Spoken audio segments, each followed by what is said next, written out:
Welcome to the wrestling podcast that's not just for wrestling fans. This is Smark Friends on lovewrestling.ca. My name is Zach, and I'll be your host.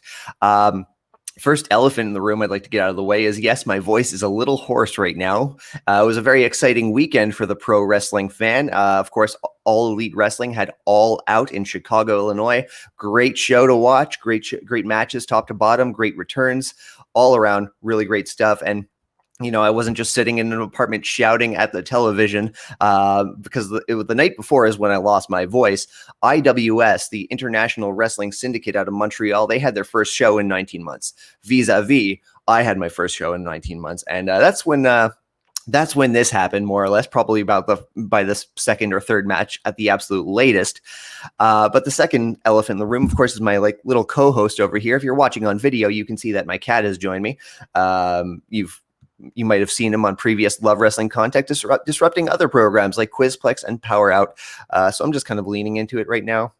Again, if you're listening to, maybe you're hearing him on the mic, but either way, he's a nuisance. But if he's going to be a pain, I'm going to capitalize on him and, hope people are tuning in for something. If it's my cat, oh well. I'm going to talk a little bit more about my weekend in my extra, because a lot of the conversation today informs the context of how my weekend as a wrestling fan went. So we'll get to that in a little bit. People I didn't get around to thanking last week in regards to this big move from the Two Finger Guns Club to Love Wrestling. I'd like to thank Trevor Nemeth, a good friend of mine who produced the new theme song to help usher in the new era of Smark Friends on Love Wrestling. That is much appreciated. And while excuse me, man, my voice is going to fail so much, you'll have to excuse me. While Two Finger Guns Club has in fact dissolved, Technical Tina has retained audio editing duties, keeping me sounding great as much as possible on the audio version. On video, well, I'm on my own, and there's only so much I could do about that to begin with. So, we're living with that, and we're going to have a great time all the same. Tina, Trevor, thank you so much for continuing to be part of the Smark Friends podcast.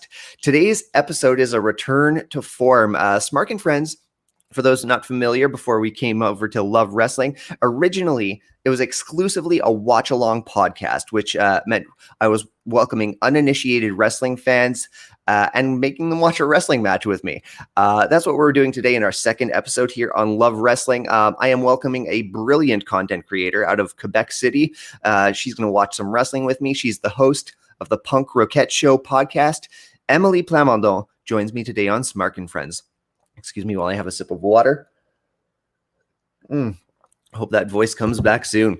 Before we get to our chat about punk rock, live shows, podcasting, and of course, wrestling, got to thank the good people who made got to thank the good people who made this episode possible. The first being the Love Wrestling primary sponsor, RK Athletics. They're based out of Edmonton. RK Athletics offers personal training, program design, and safe, effective technique, both in person as well as online resources and training options for you as well. Reach out to RK Athletics, let them know your fitness goals, and start chasing them today. Our second shout out goes to thank F1RST Wrestling out of Minnesota. Wonderful wrestling promotion. If you're listening to the audio version of the podcast, I really want you to head over to YouTube and cue that up, because you'll be able to watch the match that Émilie and I are about to enjoy. But if you're enjoying the show on Twitch, then the video is going to be right here, because the good people at F1RST, they've given us the green lights to just go ahead and stream this on our page for this particular episode. Anyway, that's my spiel. We're going to be back after this message. Yo! We're the Boros Twins. I'm the world's sweetest man, Gentleman Jervis. This is God's gift to wrestling, Michael Richard Blaze. This is Chelsea Green. And we love wrestling. And I love wrestling. And I love wrestling. And I love wrestling. Oh, we're going to see a superplex powerbomb! Just coming up to the building, Colton Kelly. Colton, I am sorry to interrupt your cigarette, my friend. If they weren't the MVPs of pandemic wrestling, then I honestly don't know who are. Of course, we did want to give everybody a bit of a rundown on what you can expect here on Love Wrestling through 2021 and beyond. This crowd is going bananas! I'm Spencer Love, and this is Love Wrestling. And we are back. Joining me today from Quebec City, she's the host of Punk Détente on CHYZ 94.3, as well as her own podcast, The Punk Roquette Show, all spreading her passion for punk rock music. Émilie Plamondon, welcome to the show. Hello, thank you for having me. Absolutely. It's great to have you. I'm really happy that you had the time to join me today. This is going to be a lot of fun. Sure. Yeah, I was curious about that, and I think it was a fun night to have.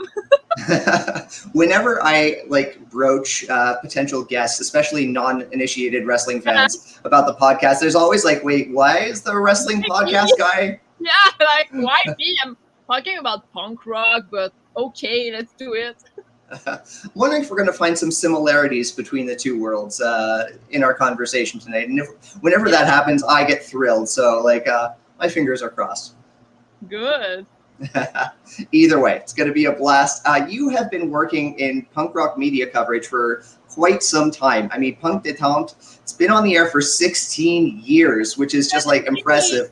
17. I just reached the 17th year. Yeah. Well, congratulations. It's your radio show is 1 year away from drinking in Quebec. That's pretty great. Yeah, you're right. But it's already been drinking for a while. Punk, Exactly. Just a little discreet, but breaking the little laws. Yeah, exactly. It's such an impressive feat. But heading all the way back, what was it that first drew you into punk rock?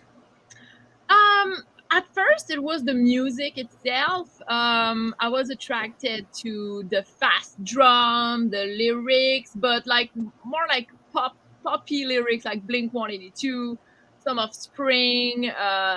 Yes, because before that I was really into pop music, like the Backstreet Boys and top 40 stuff. So, but then I was like, oh, okay, this is cool. This is rock. I love this. And then I asked some friends, can you make me a CD? Can you burn me a CD with with bands? And some friends just introduced me to NoFX, Bad Religion, No Use for a Name. And I was like, oh, okay, so there is way more about punk rock than Blink and Offspring, which I still like though, but so yeah. And then I discovered the lyrics, the values, and it was a good match with me. Awesome. And Punk Détente itself, how did that come around? How did that come to be? So the radio station, CHYZ, it's in the university in Quebec City, but it's also an actual radio station. It's just that it's based in the university. So I was studying psychology, and I had some friends who had they were having a radio show there, and I was like, can I come and check how do you do that? So I just observed for one of their show, and I was like, I want to do that too. And the next week I started my show, and I just never stopped because the local scene here is just so great. I always had a lot of bands to interview here, a lot of music to discover, so it's just never got old. Did you end up doing any work with your psychology studies? Yeah, but after that, I did a master's degree in social work. So I never became a psychologist. I chose to be more social work. But then I switched. So I'm not working directly on social work, but it's related. Yeah. So I have two lives. My private life and my professional life. Yeah, it's fun. Right on. Both.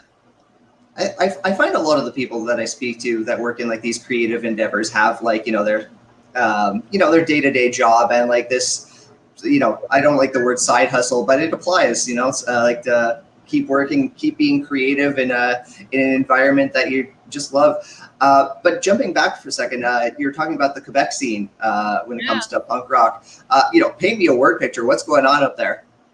Oh my God, we have so many great bands. We have a very good melodic, fast skate punk scene, but we also have pop bands, and some of those bands are in the scene since like a really long time, but there are also a lot of new bands that came in the scene too. We have lots of shows beside COVID, of course, but like Naturally. the scene is really alive. I feel like we are a very, very great family. So it helps to keep my radio show here alive because of this family spirit, if I can say that. So it's a very, very amazing scene. That's really cool. That's really cool. And I just started a band myself. You did? Yeah. Okay. I have some questions about other bands that you've been involved with, but if there's a new band, I want to hear about this. But I can't tell a lot of stuff now. We don't even have a name, but Okay. but I just wanted to start this fast and melodic skate punk band and be the lead singer. So I'm gonna meet the guys tomorrow and we'll plan it. So it's you're almost one of the first person I tell a little more about that. So yeah. That's awesome. I feel like I'm breaking news here in my podcast. Once the band's all together, I'd love to have you back, and like we'll do another watch along with the whole troupe. That would be very great. You know, it wouldn't be the first time. I mean, like this was back like before COVID, but I have had, well, one punk rock band on the show, and that was like, you know, 5 people in a studio slaying beers watching wrestling. What could go wrong? That's great. Yeah, good times. Absolutely. In regards to like, we're kind of jumping back and forth between covering punk rock and recording punk rock yourself, but jumping back into coverage for a second, your work covering punk rock has recently evolved. Punk Roquette Show launched earlier this year in February. What drove you to create the show? Sorry, what did you say? What drove you? What drove you to create a new project on top of? It's funny because on my regular radio show in Quebec, I started to do some Facebook Lives every Sunday or every Tuesday when I used to host live in the studio, and I noticed that at first it was like people in my local scene, and then like, oh, some people from the US, oh, some people from somewhere else in Canada, some people in Europe. So I started to speak English and I started to speak both languages on the show. So I was like, oh, so wow, maybe there are more people who would like to be involved in the kind of coverage I do, like you said. So I just decided to start a total new concept, and I really wanted to explore like recording at home, not necessarily live, but like do more research. I wanted to interview like maybe bigger bands because I was so focused on my local scene, which is like something I really like. But I was like, oh, what if I could interview like people from bigger band or photographers, authors. So yeah, I wanted a new challenge, and at the same time, I was really active on Instagram. So, and I built a new kind of following there. So I was like, oh, so I could just do something for all those people, and we'll see if people like it or not. I don't know. It's funny. It was Instagram how I discovered your work. I think I had someone who was following you, and I was like, "Oh, punk rock, absolutely! I'm going to check this out." Oh, great! Yeah, yeah. And like, since you have launched Punk Roquette, like you have had the opportunity to interview some bigger bands. Like I've seen, like you've interviewed for members of Yellow Card. People. I didn't listen to this one yet. Did you interview someone who was in Leftover Crack, or someone who like covered? Yeah. I have the book written next to me. I interviewed Brad Logan. Sorry, okay. He used to play. He's still playing in Leftover Crack. He used to play in F-, and he wrote a book about the story of Leftover Crack. It's totally crazy. If you want to read this book, Architects of Self-Destruction, read it. It's just crazy. So I was so happy to have his point of view about the music industry in the 90s. And I interviewed also Jesse Michaels from Operation Ivy. Legend. Yeah, Ryan Green, who used to record and engineer and produce a lot of Fat Records albums in the 90s. So I was like, I want to talk to all those people and I want to learn because yeah, like I said, I focused on my local scene, so I wanted to learn more about like other bands. Absolutely. I'm going to add that book to my reading list, but I already have a book that I discovered through your podcast on my queue of books to read, the In Defense of Ska. Ah, what a great book too. Mm-hmm. Yeah. And it was a fascinating interview. Please forgive me. The name of the guest and the author escapes. Aaron Carnes. Yeah. I love ska music, but I prefer to go to shows. So I don't listen to a lot of ska by myself at home, for example. I don't have a lot of ska vinyl. But reading this book, I was like, oh, that there were a lot of things I didn't get about ska until now. And now I'm like, oh yeah, I want to learn more about two tones and history. Yeah. Oh man, you just said like about attending shows, and suddenly I'm just like feeling very reminiscent and missing that. Have you been to a show yet? Like since like things have, I don't want to say quieted down, knock on wood, but when's the last time you? I went to a show for the band Mute from Quebec City. I love this band. They are like legends in our local scene, but it was a seated show with tables. Okay. And they are playing like really fast, almost like metal, punk rock. And I was like, see that, and I was like, yeah. But it was a little weird at first, but it was better than nothing because we still have some restrictions here. Yeah. But I was really happy, and some festivals are back. I didn't have the chance to go yet, but I will go like in 2 weeks. So yeah, it feels good. I made with my cover band some private gigs already. It was amazing. So very cool. Oh man, like I haven't been to a punk rock show in years, and like I haven't been to a wrestling show.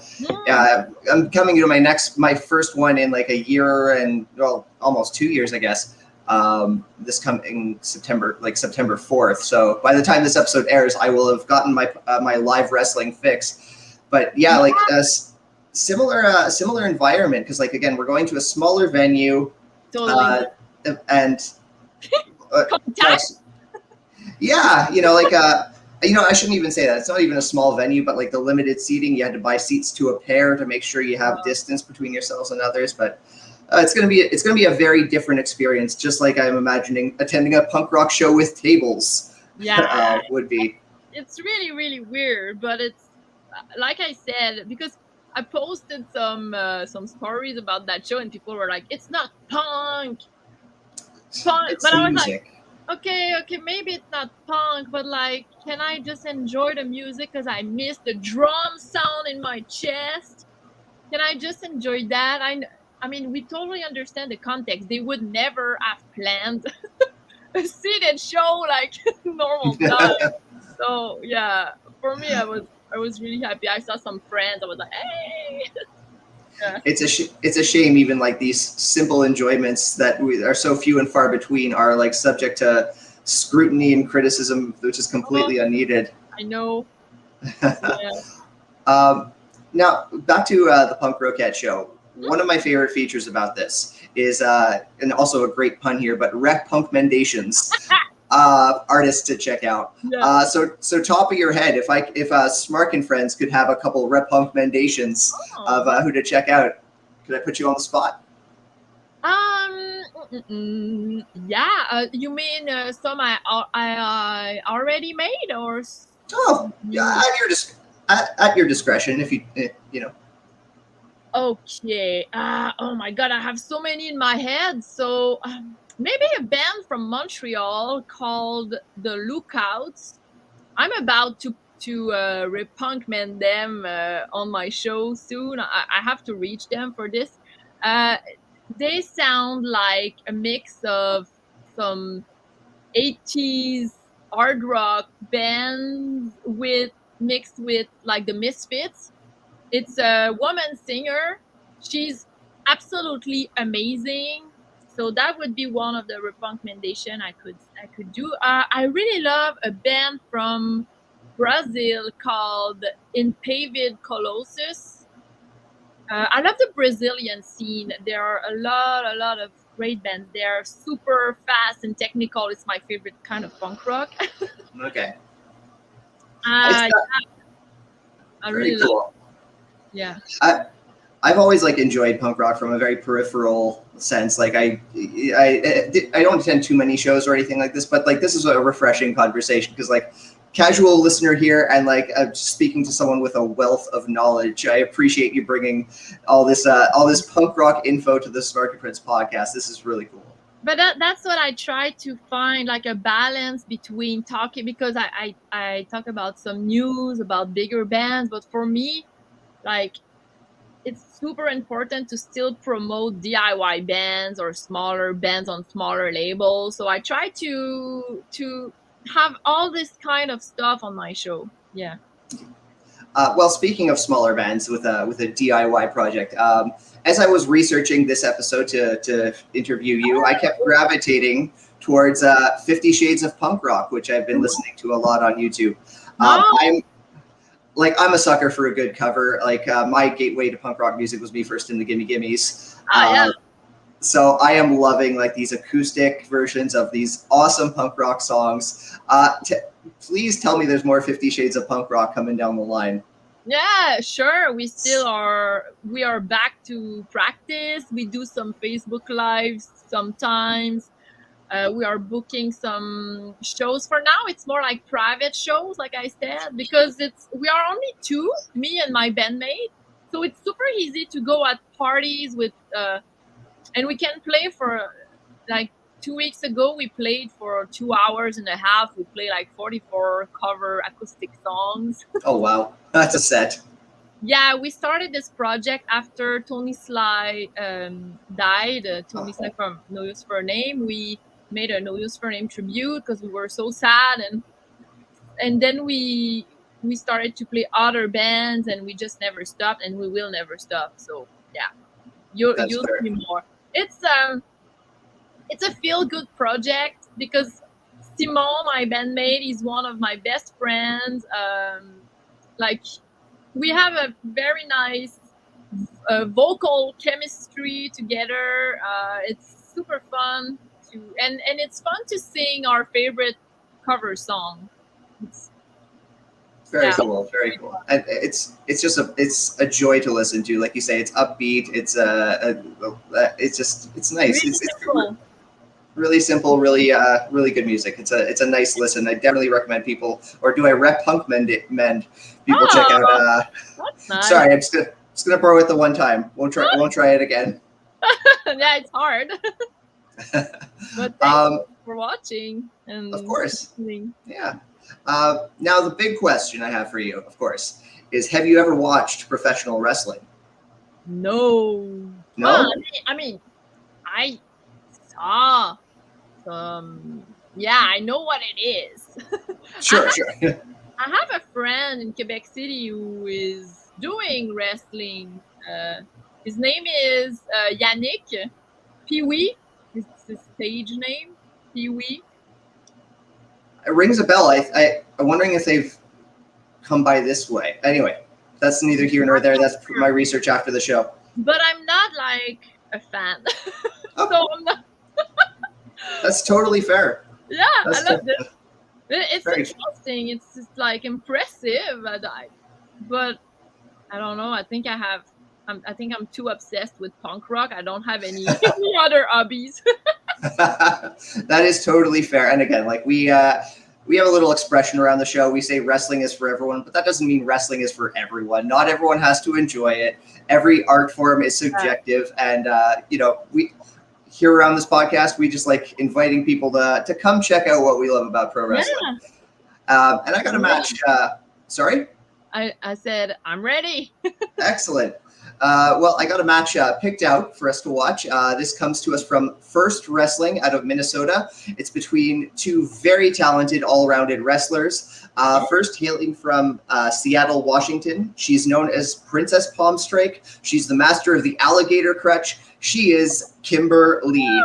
Women. And yeah, this is a women's wrestling match. Her opponent, she rocks a style that I thought would appeal to my guest on this particular episode of Smark Friends. She is known as the punk rock ragdoll. She is from Edwardsburg, Michigan. WWE fans, you'll know her as Ruby Riott, but in her pre-WWE years, she was known to the world.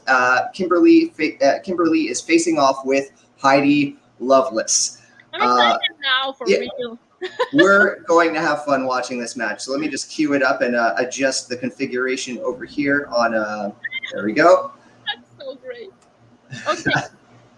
If you are listening to the audio version of this podcast and want to watch along with us, and I hope you do, I invite you to find Heidi Lovelace versus Kimber Lee. This is freely available on F1RST Wrestling's YouTube channel. All you have to do is pause this podcast and go find the match. Are you ready? Good, because we are going to click play on go. 3, 2, 1, go. And here we are. F1RST Wrestling out of Minnesota. Oh, Are there a lot of women doing this usually? Oh, yeah. You know what? Women's wrestling is kind of in a boom period right now. Yeah, like, I don't know if wrestling will ever be as big as it was like in the 90s and such, but I think like women's wrestling is probably as close as it'll get if they really invest into it. That's Heidi in the front. Oh. Because like again, the WWE's most popular stars right now, like they're women. Like they recently main evented their biggest show of the year, and it was huge because we're talking a few years back, of course. But it was a big deal because that wasn't happening for 50 some odd years. Yeah. Oh, I watched the show Glow, by the way. Another popular one, a very big fan favorite amongst even uninitiated wrestling fans. Oh. Schoolboy roll up by Heidi. Fireman's carry takeover by Kimber. She's got her shoulders down. Victor. Oh my goodness, they're trying to keep each other's shoulders on the floor for a 3 count there, but they just can't get them down. That's hard to do. I mean, I know it's planned, but like I think it requires a lot of rehearsing. Absolutely. I mean, like there is a lot of like they decide what to do like at certain spots, but there's also a lot of improv too, which is really cool because like they're listening to the audience. They listen to what the audience wants more of, or if the match can go on a little bit longer and stuff like that. And that's one of the things I really love about wrestling. Oh, so it's like a punk rock show. Like the crowd feeds the mood, and I get it. 100%. Like if you listen to like any wrestler speak about performing in front of a live audience, you can tell that they're just in love with that feeling of feeding into what the audience has given them and given something in return, you know? Yeah. Well, face to face after a bit of showboating on both sides. Attitude. So much attitude. Now, Heidi Lovelace, one of the reasons I picked this match is because she's got a bit of a buzz going around her, like right now, like 7 years after this match that we're watching. Because unfortunately she was released by the WWE along with a handful of other people over, rather disappointing reasons of budget cuts and stuff like that. Big kick by Heidi. 2, and Kimber Lee kicks out. But a few weeks later, she shows up on Lars Fredriksson's podcast. I don't know if you know this, but Lars Fredriksson has a wrestling podcast as well. No, I didn't know that. Yeah, he's co-host along with some other personalities as well. And what was really cool is they were kind of joking around because, like, she said she didn't want to go back to the name Heidi Lovelace. She was done with the name. She put it behind her. She obviously can't be Ruby Riott because WWE owns that name. So Lars Fredriksson says, "Hey, do you want to be Ruby Soho?" No way. Yeah, like they cleared it. Like he phoned his lawyers while they were doing the podcast. Like it's happening. Once Ruby debuts in a new wrestling ring, she will be known as Ruby Soho, which is going to kick so much ass. I hope she has the song too. Wow. Oh. I love this story. Sorry? I said, I love the story. Thanks for telling me this. My pleasure. My pleasure. Again, Ruby's just got buzz, and she's one of my favorite wrestlers to watch. So it's one of it's a very cool piece of trivia that I'm enjoying sharing right now. She's not the only one who there's something wrong.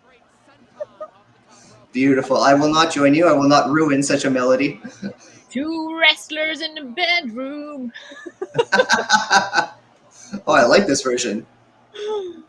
Destination. Exchanging suplexes, but Kimber's got her up in the air. Wow, I love this. Yeah, that's a stalling suplex. I mean, keeping her up in the air, blood. You gotta imagine blood's rushing to the head there. That hurts. It looks like for sure. Absolutely. Like I don't know this promotion too well, but for the most part, like a lot of these wrestling rings are a lot harder than they look. You know, people say it's padded, and it is to a degree, but man, you're still falling at like that height and flat on your back. So I have a dumb question since I don't know. No such thing. Okay, but I mean, so they decide who wins, but like, do they have to make it equal? Like if they are doing another match together, is it the other one who's gonna win? So how do you yeah, I mean, like I guess it depends match to match. You know, like this is like the match we're watching right now is a #1 contendership match, and the winner is going to go on to face the champion. So they're going to have like a spirited fight. This is going to go back and forth. It's not going to be a one-sided match. But like if, say, for example, I showed you a match where one of these two was debuting, and they were just kind of having a chance to showcase what they can do, they're probably just going to come out and just like squash someone who's not really up the championship ladder. Okay. You know, it's wrestling is like a form of storytelling, essentially. Exactly. Yeah, and sure, you could maybe these two are exchanging wins, but that should be part of a bigger story. You know, if that makes sense. Oh, okay. Wow. Heidi Lovelace is chopping her way out of the corner. Sorry. No, absolutely. Commentators were just saying it too. When Kimber Lee was chopping Heidi, she's recently got a chest piece tattoo, so that was probably a little bit more sore than it would normally be. Yeah. All right. So right now, these two are fighting to get to their feet. I don't know. We're about midway through the match. Who do you think has the edge on this one? Her who just kicked the other one. You think Kimber's got the edge? Yeah. Fair. Yeah. Kimber Lee. Oh, I love that move. Oh yeah. Oh my God. Now, as an uninitiated fan, I'm going to put you on the spot. What would you name that move? The Ruby kick. It was beautiful. The Ruby kick. 3 big Ruby kicks. Simple and effective. I like the name. It's catchy. Oh, just going for it. Oh, big clothesline by Kimber Lee. That's intense. Absolutely. Big clotheslines. Oh, geez.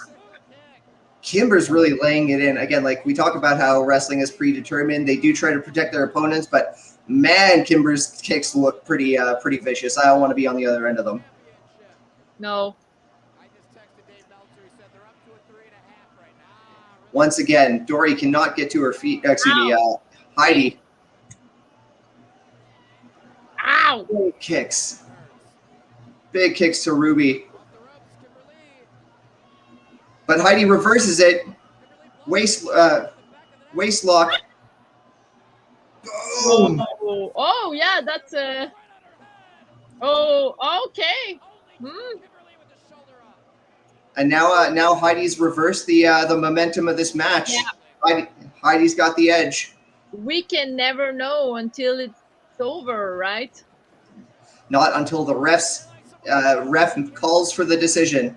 Okay. Heidi was just looking for a finishing move. It's called the Heidi Kinrana. But Kimber got out of the way. Oh, handstand back spring. Oh! Ooh, ow. I saw her back, like. Fold, yeah. Big German suplex by Kimber Lee. She might be sore tomorrow. Yeah, I would say so. These talents, they work hard and their body takes a toll. Yeah. But look at that crowd. Look at that crowd getting into it. Fun. Yeah. Talk about predetermined and whatnot, but no one told the audience to react like that. Oh, okay. That's so what it's genuine. Precisely. To the top rope. Heidi might be looking for a superplex here. They are very, very strong. That's crazy. Oh, yeah. Absolutely. I'm trying to analyze the technique. I'm like, takes years to master this. Wow. Oh my goodness. 2. Oh my goodness. Heidi just kicked out of a top rope power bomb by Kimber Lee. What is Kimber going to have to do to finish this match? And now some holy shit chants from the crowd. Very well earned, if I may say so. Yeah, I think a lot of people in the audience thought that might be the end of this match. Yeah, but they are both like on the floor.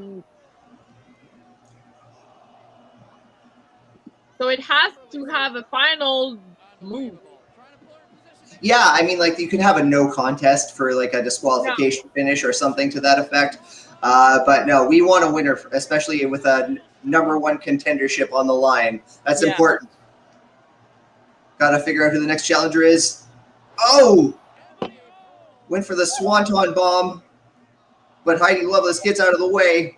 Super kick. Look at all these kicks.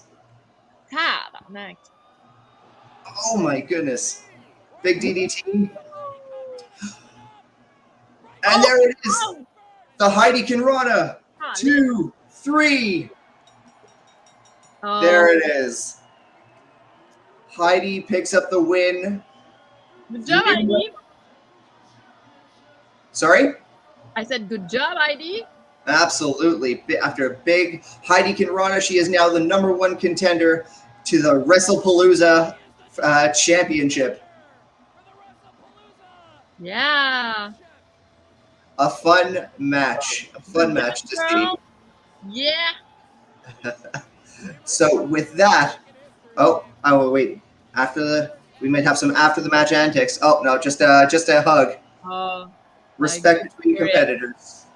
Yeah, it's so important. Absolutely.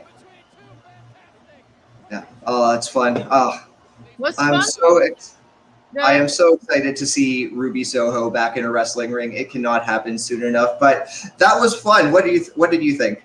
It was really fun. It's short. I thought it would be like an hour or something.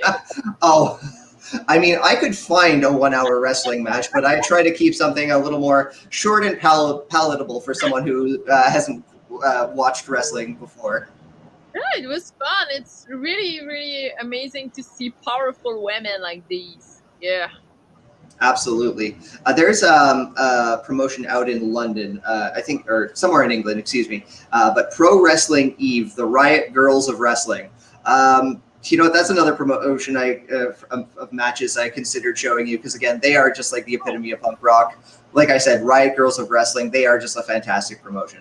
And it's about punk rock too, so maybe I could review them. Absolutely. I mean, like it's got more of like a punk rock aesthetic. I don't really know if they've done live music or something to that effect. I'm sure I could find something about that, and maybe I could interview Ruby Soho too. You heard it here first. If we can get Ruby Soho on the Punk Roquette Show, oh man, I am gonna need to request an advance copy of that listen if that's to manifest. Oh, and you're gonna help me with questions and research. Count me in. I'm right here. Oh, fun. But with that, the question I like to ask all uninitiated wrestling fans after they've joined me on this podcast: will you be checking out wrestling again? Yeah, if I Yeah? sure. Yeah, why not? Very cool. Actually, my brother-in-law loved to go to some wrestling here in Quebec City with some other friends I know. So maybe someday, I know it's their boys' night, but like maybe I could be, hey, can I be one of the boys tonight and come with you? Especially live. It's like rap music. I'm sure I would prefer it live. I cannot say enough about the live professional wrestling experience, especially with a small independent show like I'm sure they're plentiful in Quebec City. With that, Emily, thank you so much for doing the Smark Friends podcast. It's absolute that was a great moment. Yeah. Today I was overwhelmed with all the stuff I have to do. So it's a nice break. I really enjoyed it. I'm glad you were able to find reprieve from the stresses of I'm sure a hectic schedule. Before I let you go though, please let the audience know where to follow you on social media. It's Instagram. I think it's my favorite platform. I'm also on Facebook. The page is Punk Roquette Music and Podcast, but the best is on Instagram. Punk Roquette. Roquette is ROQUETTE.